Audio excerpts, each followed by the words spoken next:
గంగా గంగా గంగా అని 3 మాటలు అంటే చాలు, అనుగ్రహిస్తుంది. ఏ నదికి లేని శక్తి గంగకొక్కదానికే ఎక్కడుందంటే నైమిత్తిక తిథులయందు సమస్త జలములను గంగ ఆవహిస్తుంది. ఇది మిగిలిన నదులు చెయ్యవు. నైమిత్తిక తిథులని కొన్ని ఉంటాయి. దీపావళి పండగ ఉందనుకోండి, దీపావళి పండగ నాడు తెల్లవారిపోయాక స్నానం చేయకూడదు.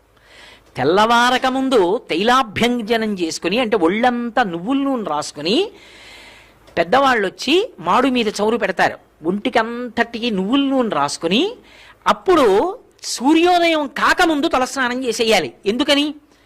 ఎందుకు అలా చెయ్యాలి దీపావళి నాడు అంటే శాస్త్రం చెప్పింది. అప్పుడు తైలే లక్ష్మి జలే గంగా, తైలమునందు లక్ష్మీదేవి ప్రవేశిస్తుంది బ్రహ్మముహూర్తంలో తెల్లవారుజామున. ఆ నూనె ఒంటికి రాసుకున్నారనుకోండి, లక్ష్మి ఒళ్ళంతా ప్రవేశిస్తుంది. లక్ష్మి ప్రవేశిస్తే అలక్ష్మి తొలగిపోతుంది. జలే గంగా